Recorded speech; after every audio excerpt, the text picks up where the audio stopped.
नमस्कार, जय हिंद प्यारे साथियों। स्वागत है आप सभी का आपके अपने यूट्यूब चैनल अमन स्टडी पॉइंट में। साथियों, हाजिर है एक और सीटेट वीडियो के साथ जिसमें ईवीएस से प्रीवियस ईयर के क्वेश्चन पेपर को देखेंगे।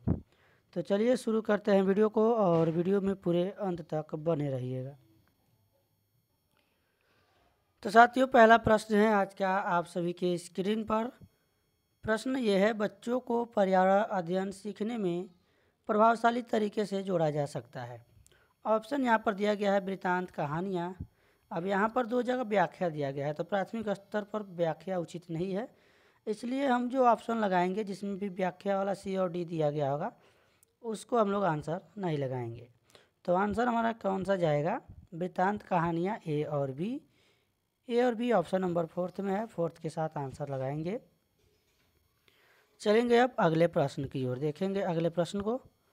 अगला प्रश्न है आप सभी के स्क्रीन पर, पर्यावरण अध्ययन के शिक्षक के द्वारा बच्चों को जानवरों का अवलोकन और उनका चित्र बनाने के लिए प्रेरित करना, इसका करने का क्या उद्देश्य है? बच्चों में सृजनात्मक विकास करना सही है, बच्चों में अवलोकन और रचना कौशलों का भी विकास करना, बच्चों में सौंदर्यगत संवेदना का विकास करना। यानी यहाँ पर जो तीनों ऑप्शन दिए गए हैं, ये जो है तीनों जो कथन दिए गए हैं सही हैं और सेकंड के साथ हम लोग ऑप्शन लगाएंगे। चलेंगे साथियों अगले प्रश्न की ओर, देखेंगे अगले प्रश्न को।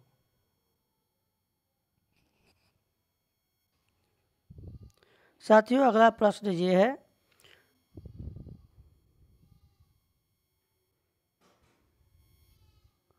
थोड़ा सा हम लोग इसको जो है और जूम कर देते हैं, थोड़ा जो अक्षर है वो बड़ा बड़ा दिखे। तो प्रश्न है, निम्नलिखित में से सीखने के कौन से सिद्धांत का पर्यावरण अध्ययन में अनुसरण होता है? अज्ञात से ज्ञात ये नहीं होता है, ज्ञात से अज्ञात होता है। ज्ञात से अज्ञात ऑप्शन सेकेंड यहाँ पर दिया गया है, ये सही जवाब हो जाएगा। अमूर्त नहीं होता है, मूर्त से अमूर्त होता है। तो मूर्त से अमूर्त होता है, स्थानीय से वैश्विक। चलेंगे अगले प्रश्न को देखेंगे। अगला प्रश्न है आप सभी के स्क्रीन पर, पर्यावरण अध्ययन में शिल्पकला और चित्रकला को समूह में करके सीखने पर बल दिया जाता है, क्योंकि कक्षा की अनुशासनहीनता को रोकने, देखिए अनुशासनहीनता को रोकने का दिया गया आसान बनाने के लिए।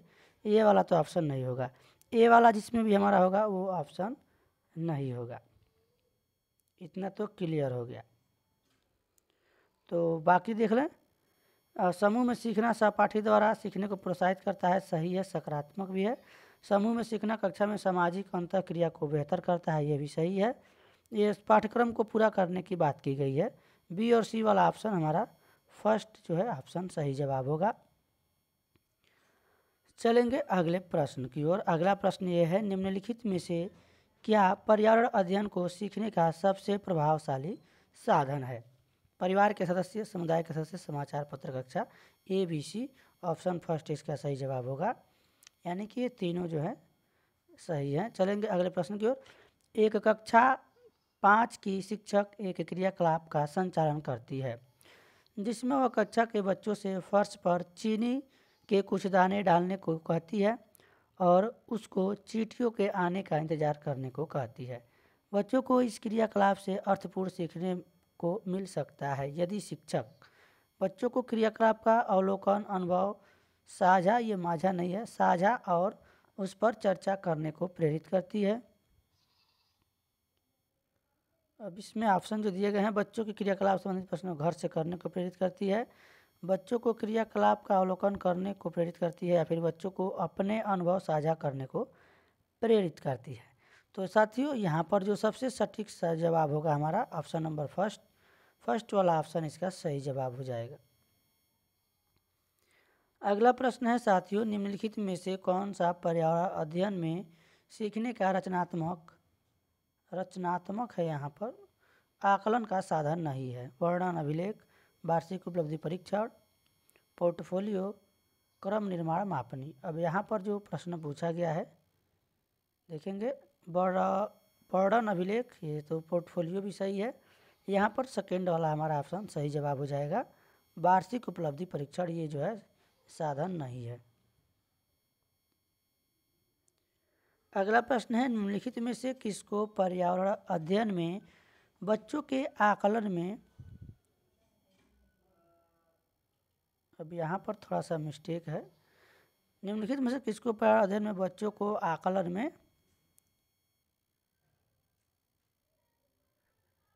अब यहाँ पर दिखाना चाहिए, यहाँ पर थोड़ा सा मिस्टेक है।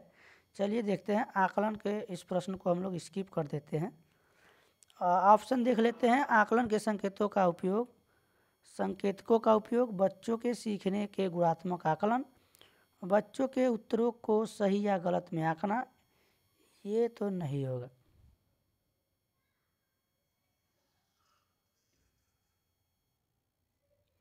कक्षा 5 के EVS पाठ्यपुस्तक में प्रत्येक पाठ के अंत में दिए गए आज हमने क्या सीखा पर चर्चा करना। तो यहाँ पर ऑप्शन जो दिए गए हैं,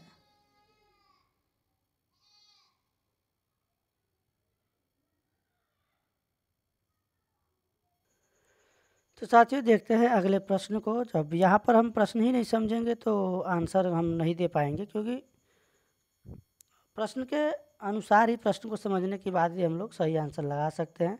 अब ये पता नहीं अनदेखा करना चाहिए या फिर क्या पूछा गया है, ये समझ से बाहर है। तो अगर यहाँ पर अनदेखा करने की बात किया जाए, आकलन में क्या अनदेखा करना चाहिए या फिर ध्यान नहीं देना चाहिए, तो सही गलत में आंकना, यहाँ पर हम लोग आंसर लगा सकते हैं। तो फिलहाल इसको स्किप करते हैं, छोड़ते हैं इस प्रश्न को।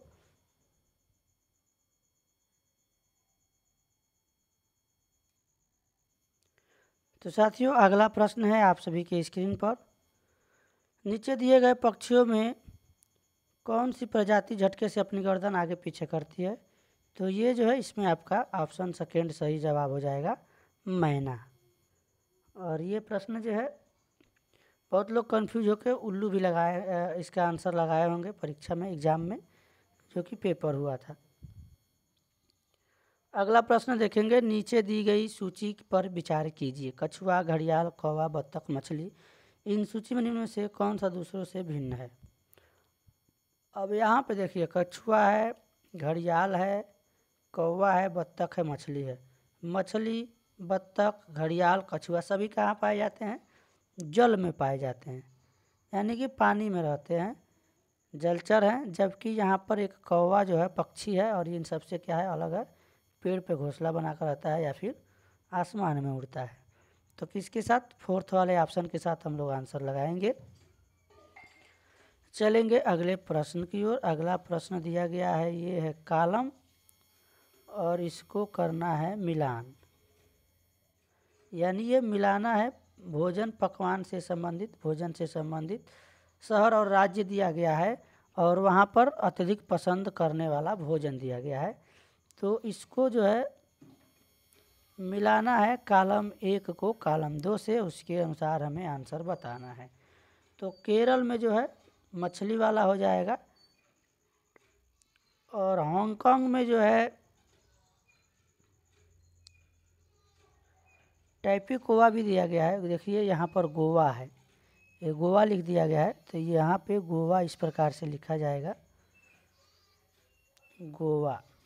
तो गोवा से संबंधित हमने एक प्रश्न कराया था, टाइपिकोवा वाला, किसी भी करी के साथ उबला हुआ टाइपिकोवा।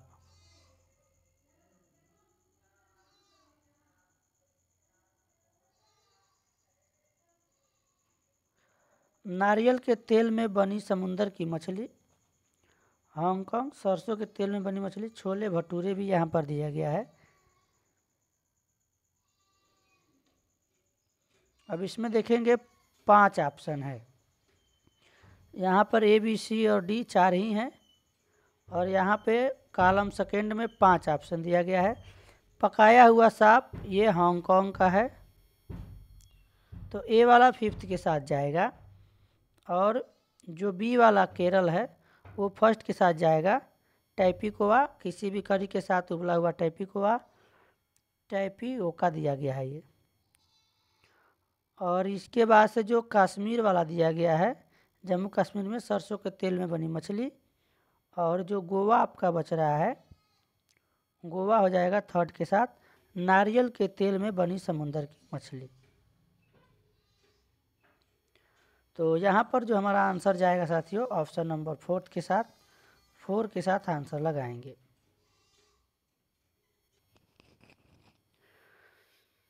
अगला प्रश्न साथियों, घर के नीचे दिए गए विवरणों पर विचार कीजिए। घरों के यानी घरों के बारे में यहाँ पर दिया गया है, विचार करना है।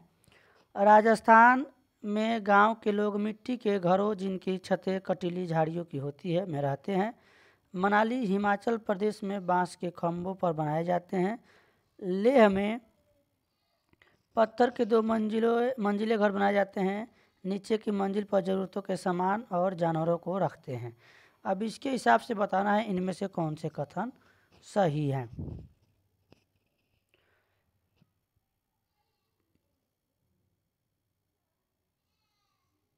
तो यहाँ पर साथियों जब देखेंगे, जो यहाँ पर दोनों ऑप्शन दिया गया है, राजस्थान वाला और सी वाला जो जम्मू कश्मीर है, लेह में बताया गया है पत्थर के, ये दोनों ऑप्शन सही है। ऑप्शन फर्स्ट मनाली वाला जो ये दिया गया हिमाचल प्रदेश, बांस के खंभों पर मध्य प्रदेश में बनाए जाते हैं, इसलिए ये वाला ऑप्शन गलत है।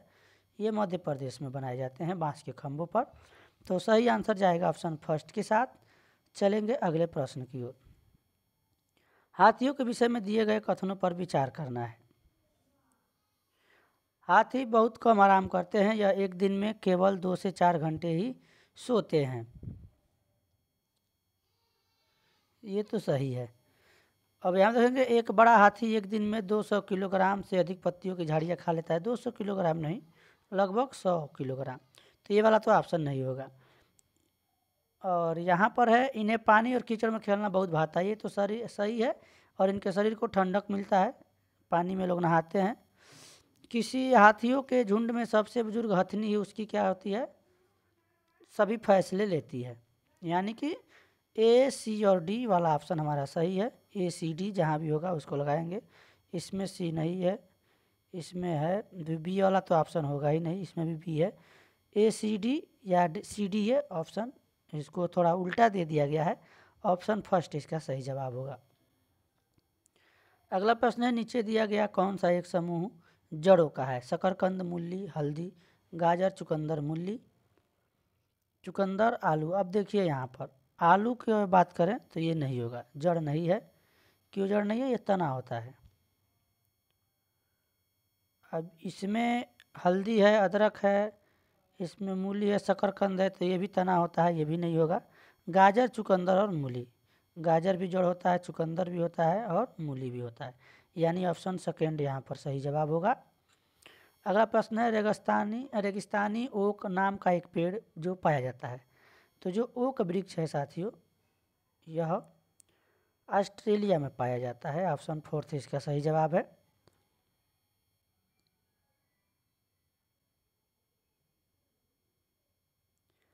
अब ये प्रश्न है आपका, कोई व्यक्ति 29 नवंबर 2019 को एक एक्सप्रेस ट्रेन में सूरत से नागरकोइल जाने के लिए बैठा। 29 नवंबर 2019 को बैठता है और यह ट्रेन सूरत से 19:45 यानी 19:45 पर चली और 1 दिसंबर 2019 को 11:45 पर नागरकोइल जा पहुंची। यदि सूरत से नागरकोइल के बीच ट्रेन मार्ग की दूरी 2120 किलोमीटर हो तो इस यात्रा में ट्रेन की औसत चाल थी। तो चाल बराबर दूरी बट्टा समय, ये वाला यहाँ पर फार्मूला लगेगा, दूरी बट्टे समय। अब आपको दूरी यहाँ पर दे दिया गया है। समय निकालने के लिए आपको ये जो समय दिया गया है 7:45 PM पर चल रही है गाड़ी और कब जाके पहुँच रही है 11:45 पर। तो इनके बीच के जो डिफरेंस है आवर्स में, घंटे में, उसको निकालेंगे और यहाँ पर रख देंगे दूरी को। 2120 में जो आपका समय निकलेगा उसे डिवाइड कर देंगे। डिवाइड करने के बाद जो है आपका जो आंसर मिलेगा वो आपका मिलेगा साथियों 53 किलोमीटर प्रति आवर्स। तो आप लोग उसको डिवाइड कर लीजिएगा कैलकुलेशन। ऑप्शन फर्स्ट आपका यहाँ पर आंसर मिलेगा। चलिए चलते हैं अगले प्रश्न की ओर। अगला प्रश्न है, निम्नलिखित में से कौन अंतर्राष्ट्रीय ख्याति प्राप्त वेट लिफ्टर है। वेट लिफ्टर से संबंधित प्रश्न आपका पूछा गया था। कड़म मल्लेश्वरी आप यहाँ पर लगाएंगे ऑप्शन सेकेंड के साथ। आंसर आपका जाएगा सेकेंड के साथ। चलिए देखते हैं अगले प्रश्न को। उच्च ज्वर यानी तेज बुखार के साथ कपकपी जिसका उपचार सिंकोना पेड़ की छाल से किया जाता है वह है, यानी ये डिजीज यानी बीमारी रोग के बारे में पूछा जा रहा है। तो इस डिजीज का नाम बताना है। उस डिजीज का नाम है साथियों, उस बीमारी का जो नाम है वो मलेरिया है। तो मलेरिया की दवा जो है सिंकोना पेड़ की छाल से बनाई जाती है। चलिए देखते हैं अगले प्रश्न को।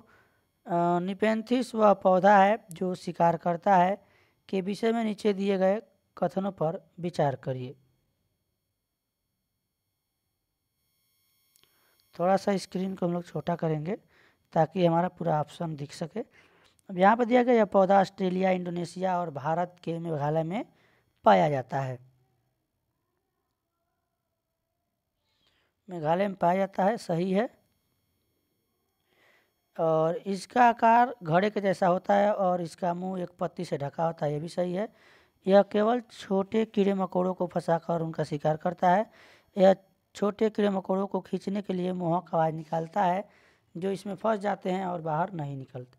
तो यहाँ पर जो ऑप्शन सही होगा ए और बी वाला हमारा हो जाएगा, जो कि ऑप्शन आपका देखेंगे ए और बी थर्ड में है। तो थर्ड के साथ आंसर लगाएंगे। चलेंगे अगले प्रश्न की ओर।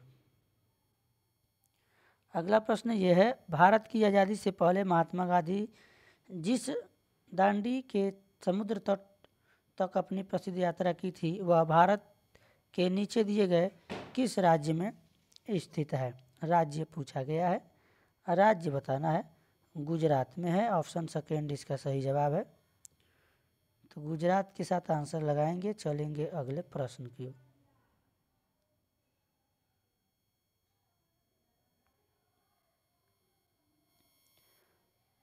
अब यहाँ पर तमिलनाडु के निकटवर्ती राज्य बताना है कौन से हैं। तमिलनाडु के निकटवर्ती राज्य,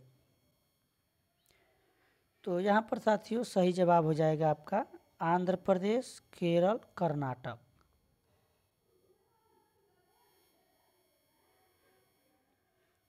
एनसीएफ 2005 के अनुसार प्रश्न पूछा गया है, निम्नलिखित में से क्या प्राथमिक स्तर पर पर्यावरण अध्ययन शिक्षण का उद्देश्य नहीं होना चाहिए? ये पूछा गया है, नहीं होना चाहिए ये पूछा गया, इसको ध्यान में रखिएगा। प्रशिक्षित करना, पर्यावरण समझ के द्वारा सटीक दिया गया है, सटीक संख्यात्मक कौशलों का विकास करना, ये जो है नहीं होना चाहिए। सृजनात्मकता को बढ़ावा देना, खोजबीन में जुड़ी हाथों से करने, ये सभी जो है सकारात्मक है, ये कही ये सटीक वाला निगेटिव है। ऑप्शन सेकेंड के साथ आंसर लगाएंगे। अब देखिए ये प्रश्न है, किसी डॉक्टर का घर एक्स पर स्थित है। अब ये प्रश्न है, थोड़ा सा सावधानी पूर्वक इसको पढ़िएगा, समय लेने वाला प्रश्न है, काफ़ी बड़ा प्रश्न है।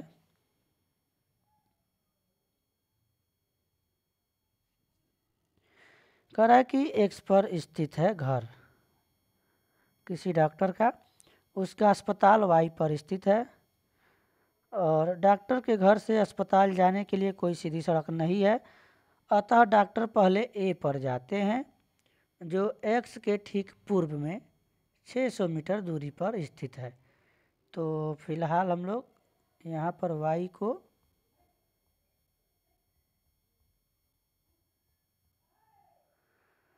ये पूरब जाते हैं तो पूरब हो जाएगा कितना 600 मीटर, तो ये ए पर जाते हैं दूरी पर है।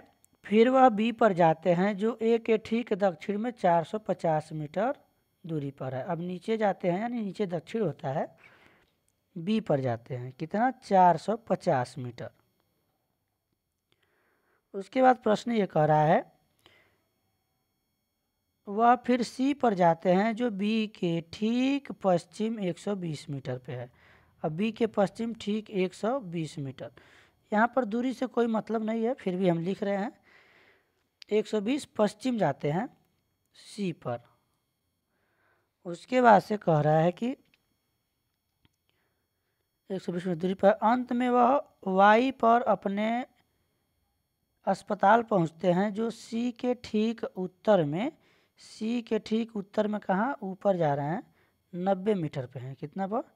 90 मीटर पर दूरी पर है। तो यानी कि उनका अस्पताल यहाँ पर वाई है, ऊपर जा रहे हैं। अब पूछ रहा है कि अस्पताल के सापेक्ष डॉक्टर की घर की सही दिशा क्या है। तो ये वाई अस्पताल है, एक्स उनका घर है। अब वो अस्पताल यानी वाई के सापेक्ष पूछा जा रहा है, उनका घर कहाँ पड़ेगा। तो साथियों ये कहाँ है, वाई के सापेक्ष उनका घर किधर पड़ेगा, उत्तर पड़ेगा। यानी ऊपर उत्तर होता है नॉर्थ, नीचे दक्षिण होता है साउथ, और बाएं साइड में क्या होता है ईस्ट, पश्चिम होता है वेस्ट, और दाएं साइड में ईस्ट यानी पूरब होता है। तो इस प्रकार पहले उत्तर होगा, तो उत्तर 2 ऑप्शन में है, दक्षिण वाला ऑप्शन हमारा गलत हो जाएगा। अब इनके घर से ये 90 मीटर इधर है, तो ये पूरा घर के सामने नहीं है, ये थोड़ा सा इधर ही होंगे, वाई हमारा यहाँ पर आएगा। तो यहाँ पर ये हो जाएंगे उत्तर से थोड़ा सा पश्चिम साइड में।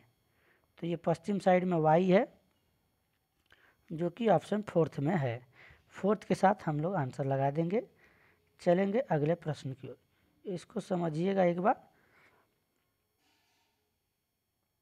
एक्स है, यहाँ से ये इधर जाते हैं ए पर, फिर यहाँ से नीचे आते हैं, फिर यहाँ से इधर जाते हैं, फिर ऊपर जाते हैं। तो वाई पर है यहाँ पर, तो ऊपर उत्तर है, उत्तर से ये क्या है पश्चिम है। तो आप लोगों को समझ में आ गया होगा, एक बार उसको दोबारा देख लीजिएगा। ऐसे प्रश्न कई बार परीक्षा में ईवीएस में पूछे गए हैं दिशा से संबंधित। चेराओ नाच कहाँ के लोग करते हैं, चेराओ नृत्य से संबंधित ये प्रश्न पूछा गया है, मिजोरम, ऑप्शन 4 के साथ आंसर लगाएंगे। चलेंगे अगले प्रश्न की ओर। अगला प्रश्न है, बच्चों को पर्यावरण अध्ययन को सिखाने के लिए खोजने के द्वारा पर्याप्त समय दिया जाता है, यह किसको इंगित करता है। तो साथियों यह इंगित करता है पर्यावरण अध्ययन बाल केंद्रित है। तो यह किसको इंगित करता है, यह इंगित करता है कि क्या है, पर्यावरण अध्ययन बाल केंद्रित है, ऑप्शन 1 सही जवाब है। चलेंगे अगले प्रश्न की ओर। पर्यावरण अध्ययन की कक्षाओं में 3 से 5 के लिए एक विषय क्षेत्र है जो संकलित करता है।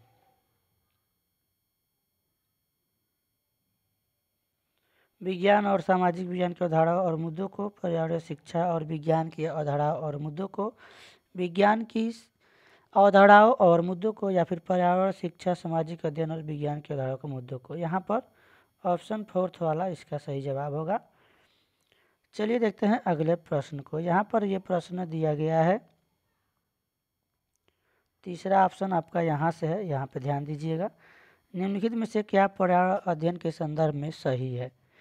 1, 2, 3 और 5 की कक्षाओं के लिए पर्यावरण अध्ययन जुड़े मुद्दों और भाषा गणित के माध्यम से पढ़ाया जाता है। 1 से 2 तक की कक्षा के लिए पर्यावरण अध्ययन जुड़े मुद्दे विज्ञान समाज विज्ञान के द्वारा पढ़ाए जाते हैं। पर्यावरण अध्ययन एक विषय है जो 1 से 5 तक की कक्षाओं में पढ़ाया जाता है। 1 से 2 की कक्षाओं के लिए भाषा और गणित के माध्यम से पर्यावरण अध्ययन पढ़ाया जाता है। तो यहाँ पर हमारा सही जवाब जाएगा ऑप्शन नंबर 4 के साथ। अगला प्रश्न यह है, निम्नलिखित में से क्या पर्यावरण अध्ययन में बच्चों के द्वारा ज्ञान की रचना में महत्वपूर्ण है। तो पर्यावरण अध्ययन की पाठ्य पुस्तकें, ऑप्शन 3 के साथ आंसर लगाएंगे।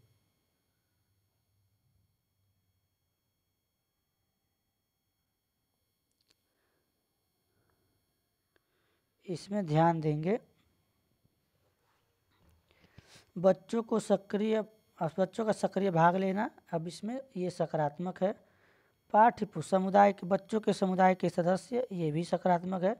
पर्यावरण अध्ययन की पाठ्य पुस्तकें में दी गई व्याख्या और व्याख्या परिभाषा वाला ऑप्शन नहीं लेंगे, ये वाला ऑप्शन नहीं होगा। तो A, B, C यहाँ पर हम लोग थर्ड वाला सही लगाए हैं, थर्ड के साथ हमारा आंसर जाएगा। ये व्याख्या वाला हमारा परिभाषा रटना नहीं है, तो थर्ड वाला ऑप्शन हमारा ये सही हो जाएगा। अगला प्रश्न है, निम्नलिखित में से कौन सा पर्यावरण अध्ययन पाठ्यक्रम में सुझावित प्रकरणों का उप प्रकरण है? जानवर, हम चीज़ें कैसे बनाते हैं, परिवार और मित्र, और भोजन। तो साथियों यहाँ पर सही जवाब हमारा जाएगा ऑप्शन फर्स्ट के साथ आंसर लगाएंगे। तो साथियों आज का आखिरी प्रश्न है आप सभी के स्क्रीन पर, निम्नलिखित में से क्या पर्यावरण अध्ययन के शिक्षक के लिए वांछनीय गतिविधि है? तो वांछनीय गतिविधि हो जाएगा विभिन्न कक्षाओं के बहुसांस्कृतिक क्षेत्रों को संबोधित करना। तो थर्ड के साथ आंसर लगाएंगे। आज के वीडियो में बस इतना ही, मिलेंगे नेक्स्ट वीडियो में, तब तक के लिए धन्यवाद। जय हिंद,